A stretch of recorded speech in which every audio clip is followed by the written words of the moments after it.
तो हो सकता है कि आपको परीक्षा देने से रोक भी दिया जाए या आपको परीक्षा केंद्र में बहुत ही डिफिकल्टी का सामना करना पड़े। चलिए मेरे प्यारे बच्चों, आज हम लोग जानेंगे वो 5 इंपॉर्टेंट बातें जो परीक्षा केंद्र में जाने से पहले आपको बिल्कुल ही ध्यान रखना चाहिए और उसको बिल्कुल भी नजरअंदाज नहीं करना चाहिए, क्योंकि अगर आप उसको नजरअंदाज करते हैं ना तो हो सकता है कि आपको परीक्षा देने से रोक भी दिया जाए या आपको परीक्षा केंद्र में बहुत ही डिफिकल्टी का सामना करना पड़े। चलिए वो कौन सी 5 इंपॉर्टेंट बातें हैं जो मैं आप लोगों को आज बताता हूं। देखिए, सबसे पहला क्या है ना कि आधार कार्ड एंड एडमिट कार्ड का फोटो कॉपी अपने साथ रखें। सबसे पहले जैसे ही आपको एडमिट कार्ड मिला है ना मेरे बच्चे, अभी भी अगर आप नहीं निकाले हैं एडमिट कार्ड का फोटो कॉपी तो जरूर एक निकाल कर रख दीजिए, क्योंकि अगर हो सकता है कि बाई चांस कहीं पे परीक्षा के दौरान क्या हो जाए ना कि एडमिट कार्ड कहीं पे गिर गया, कहीं पे गुम हो गया, तो कम से कम आपके पास एक फोटो कॉपी रहना चाहिए ताकि आप उसके सहारे एग्जाम दे सके।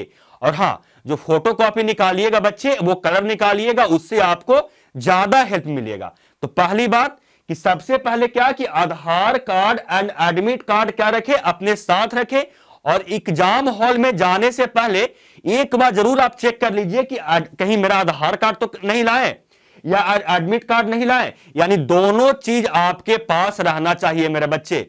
यानी आपको आधार कार्ड एंड एडमिट कार्ड बहुत ही जरूरी है और अपने साथ एक फोटो कॉपी भी जरूर रखे एडमिट कार्ड का। दूसरा बात है क्या है मेरे बच्चे, देखिए आप लोग जो सेकेंड बात है ना वो परीक्षा केंद्र में घर से पहले निकले। बहुत सारे बच्चे क्या करते हैं ना कि दोस्त के हेल्प के सहारे क्या करते हैं ना कि मेरा दोस्त आएगा तब उसके साथ जाएंगे, और उसके चक्कर में ना क्या करते हैं कि लेट कर देते हैं। या बहुत सारे बच्चे होते हैं ना कि देखते हैं कि अरे मेरा घर से तो 5 ही मिनट का रास्ता है, 5 मिनट में एग्जाम हॉल में पहुंच जाएंगे, उसके कारण से वो लेट से निकलते हैं।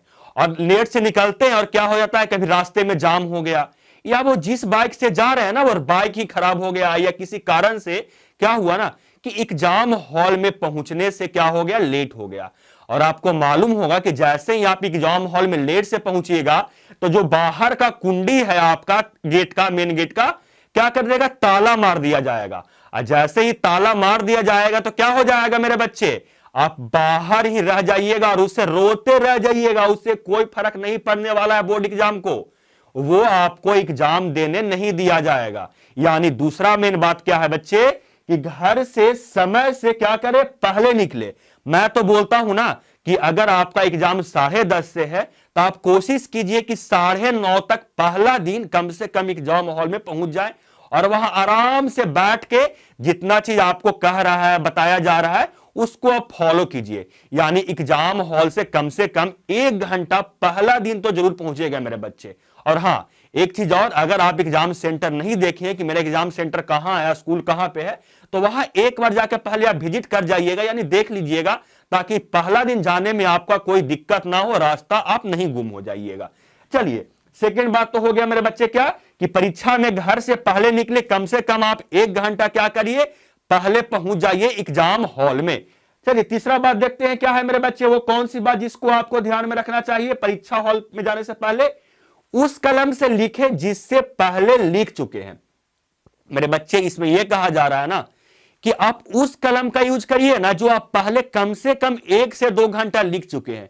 क्योंकि अगर आप एग्जाम हॉल में जा रहे हैं और न्यू पेन खरीद लिए, कितना सारे बच्चे करते हैं ना कि जब रास्ता से आते हैं तो नया पेन खरीदते हैं और सोचते हैं ना कि मैं नया पेन से लिखूंगा एग्जाम हॉल में तो उससे मेरा अच्छा राइटिंग बैठेगा।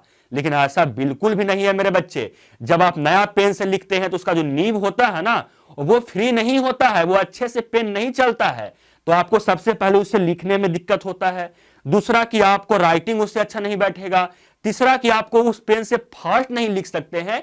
यानी आप उसी पेन का यूज करिए जो पहले कम से कम 1 से 2 घंटा क्या कर चुके हैं, लिख चुके हैं। इस बात के भी आप बिल्कुल ध्यान रखिएगा, उससे आपका राइटिंग भी बहुत अच्छा बैठेगा, फास्ट भी लिखाएगा, यानी वो बहुत आपको हेल्प करेगा 1 से 2 घंटा पुराना चला हुआ पेन। तो समझ में आ गया मेरे बच्चे कि तीसरा बात कौन सा है। तीसरा बात ये कि आप उस पेन का यूज करिए जिससे आप पहले कुछ देरी लिख चुके हैं। चलिए चलते हैं चौथा बात देखते हैं मेरे बच्चे कि चौथा कौन सी बात है जिसे आपको बिल्कुल ध्यान में रखना चाहिए एग्जाम सेशन से पहले, जब आप एग्जाम सेशन देने के लिए जाएं। चौथी बात यह है मेरे बच्चे कि घड़ी, जूता, बेल्ट ये सब का नहीं पहने। यानी आप भी कोई भी क्या कीजिएगा ना, जब आप एग्जाम देने जाइएगा तो कोई भी डिजिटल वॉच या इलेक्ट्रिक सामान आप नहीं ले जा सकते हैं परीक्षा केंद्र में। यह परीक्षा रूल का या आपका नियम होता है कि आप कोई भी इलेक्ट्रिक सामान नहीं ले जा सकते हैं परीक्षा केंद्र में। ये सबसे पहले तो आप हो सके ना तो आप जो डिजिटल घड़ी नहीं, एक जो कांटा वाला घड़ी होता है वो भी पहन के नहीं जाइए। वहां पे आपको टाइम या घड़ी आपको सामने रहेगा ना, उसमें आपको टाइम दिखेगा प्रॉपर। और अगर नहीं रहेगा घड़ी आपके सामने तो आप जो वहां पे जो एग्जाम सेक्शन के लिए जो आपका वहां पे टीचर रहेंगे ना, उनसे पूछ लीजिएगा कि सर कितना देर टाइम हुआ है। मेरा भी जब एग्जाम होता था हम भी वही करते हैं, घड़ी नहीं पहन के जाते हैं। टीचर है तो उससे पूछते हैं कि सर कितना देरी हुआ है, कितना देरी मेरा भी टाइम बच रहा है। यानी आप घड़ी पहन के और किसी भी इलेक्ट्रिक सामान लेके आप नहीं जा सकते हैं। और हाँ, दूसरा चीज ये है कि जूता और बेल्ट ये सब का उपयोग नहीं करें। आपको बोर्ड एग्जाम में जाने से पहले जूता का तो सबसे ज्यादा आपको दिया रहेगा कि आप जूता पहनकर नहीं आ सकते हैं। आप जब जूता पहनकर जाइएगा मेरे बच्चे तो हो सकता है क्या ना कि आपको जूता बाहर ही खुलवा दिया जाए। हो सके क्या जूता बाहर खुलवा दिया ही जाता है। जब आप एग्जाम सेक्शन में जब आपका चेकिंग किया जाएगा बॉडी का तो बोलेगा जूता खोलिए और जूता हाथ में लेके आप जाइए। तो आप जूता हाथ में लेके जाइएगा तो आपको अच्छा लगेगा क्या कि मैं जूता हाथ में लेकर जाऊंगा। इससे अच्छा चप्पल पहन के चल जाएंगे, सैंडल पहन के चल जाएंगे। यानी एग्जाम हॉल में जब जाइएगा तो सबसे पहले आप कोई घड़ी पहन के नहीं जाइए। दूसरा बात कि कोई भी जूता का आप प्रयोग नहीं करें, हो सके तो बेल्ट का भी उपयोग नहीं करें, क्योंकि बहुत सारे एग्जाम सेक्शन में जहां पे एग्जाम पड़ता है ना वहां बेल्ट भी खुलवा के रख दिया जाता है। तो क्यों पहन के जाएंगे बेल्ट भाई, जब हमको खुलवा ही देगा तो नहीं पहनेंगे ना। चलिए, चौथी बात हो गया मेरे बच्चे। पांचवी बात ये सबसे इंपॉर्टेंट और सबसे लास्ट बात ये है ना कि नींद अच्छी तरह से ले। जब आपका एग्जाम हो उसके एक दिन पहले ना आप प्रॉपर 6 से 8 घंटा का गहरा नींद लीजिए। आराम से रमायश से कीजिए, बेड पे सूतिए 10 बजे 9 बजे, आराम से 5-6 बजे उठिए और फ्रेश होइए। क्योंकि जब तक आपको नींद पूरा नहीं रहेगा ना, आप क्या होगा कि आप एग्जाम हॉल में जाइएगा, अब कोई क्वेश्चन नहीं बना ना तो सोचिएगा कि हुआ ये मेरा क्वेश्चन नहीं बन रहा है, आ रहा है, तो उससे आपको चिड़चिड़ापन होगा, बहुत ज्यादा चिड़चिड़ापन होगा, या किसी चीज के लिए आपको परेशानी होगा। हो सकता है कि एग्जाम हॉल में क्या आ जाए, नींद आना आपको शुरू हो जाए, बिल्कुल ऐसे जम्हाई लेना शुरू कर दिया ऐसे।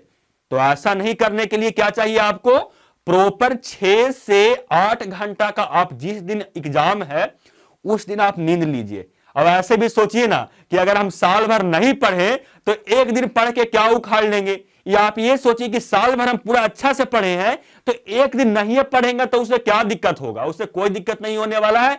इसलिए आप जिस दिन एग्जाम हो उसके पहले वाला रात आराम से सोइए और गाना गाइएगा। कौन, यही रात अंतिम, यही रात भारी, ठीक है। उसके बाद आप सवेरे एग्जाम जाइए और बिल्कुल जाइए अच्छा नींद लेके, और एग्जाम हॉल में बिल्कुल जाके फाड़ दीजिए, लिख दीजिए कॉपी में, इतना अच्छा से लिखिए, इतना भरिए ताकि आपको 450 नंबर लाने से कोई नहीं रोके, ठीक है। चलिए, तो आपको समझ में आ गया बाबू कौन सी 5 बातें। पहला बात कि आप एडमिट कार्ड और आधार कार्ड और उसका फोटो कॉपी अपना साथ रखें। दूसरा आपको कौन सा बात मेरे बच्चे कि आप जो क्या दूसरा कौन सी बात था आपको कि परीक्षा केंद्र में समय से पहले निकले, यानी टाइम से पहले निकले। तीसरी कौन सी बात था मेरे बच्चे कि उस कलम से लिखे जिससे आप पहले लिख चुके हैं। चौथा कौन सा बात कि जो घड़ी, जूता, बेल्ट ये सब का उपयोग नहीं करेंगे। और पांचवा ये है कि अच्छा बिल्कुल नींद लेके जाएंगे और कॉपी में लिख के भरपूर आएंगे। चलिए, तो समझ में आ गया होगा कौन सी बात आपको ध्यान रखना चाहिए परीक्षा केंद्र में। मिलते हैं आपसे अगले वीडियो में। जय हिंद, वंदे मातरम।